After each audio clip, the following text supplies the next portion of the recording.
What's up, CHFFL, and welcome to our Week 2 wrap-up. I'm going to be doing 2 videos this morning because there's just so much to cover with all the injuries and free agency. So the Week 3 preview and the matchups will actually be in a separate video coming right after this.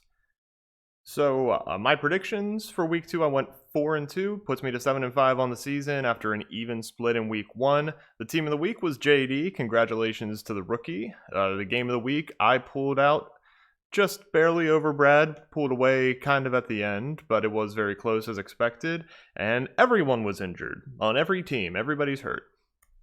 To go into that in a little more detail, Wes lost Saquon for the year, and George Kittle is out for the second week in a row now. He's been accumulating tight ends on the waiver wire. Max lost Christian McCaffrey for I think 4 to 6 weeks, and Mostert is out for at least this week and maybe one after that. Brad Bannis lost Devontae Adams. He's doubtful as of the last time I looked at anything for this week, but hopefully that's not a long-term deal. Derek and we put Paris Campbell in the starting lineup, and he blew his knee out on the first play, and Julio Jones has also been bugged with a hamstring thing. I know that he's bugged with minor injuries pretty much every year and normally plays through them, but that's still a concern. Grant lost Cortland Sutton, I'm pretty sure for a significant period, if not the whole season. Swan lost Henry Ruggs and DJ Chark last week. And Stan lost Cam Akers for at least some time. And Michael Thomas, just a reminder, was injured in week 1 and is still out as of now. So if you're not on that list, congratulations. I know there were maybe some other injuries, but those were all the major ones I had. Week 2 was the worst week for injuries I can remember in quite a few years. Let's get into the waivers now. The biggest pickup of the week was Myles Gaskin. Mark spent $52 FAAB dollars on it. The next bids for Gaskin were 10, 9, and 7, so possibly an overpay there, especially considering Mark didn't start him this week on the Thursday game.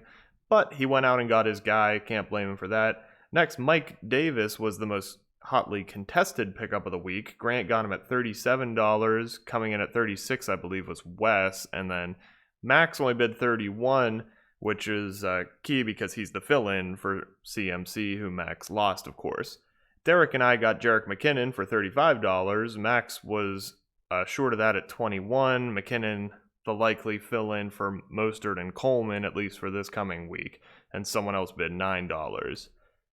Moving on to the tight end portion of the waiver wrap-up, Minnie spent $33 on Drew Sample, and nobody else bid on him. Marty spent $20 on Dalton Schultz, and nobody else bid on him. So those two guys saw something there that maybe the rest of us didn't see.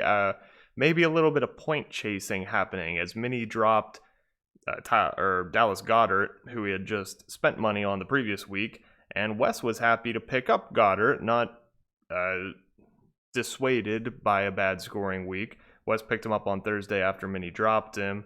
After picking up Hawkinson last week, he's obviously trying to get a good fill in there until Kittle's back full time.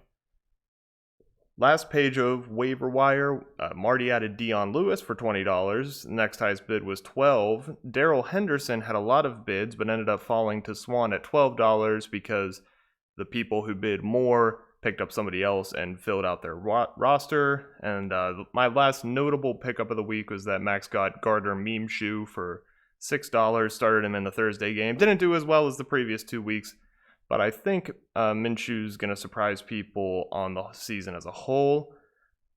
That, I believe, that will wrap up the Week 3, or the Week 2 wrap-up section of the Week 3 preview.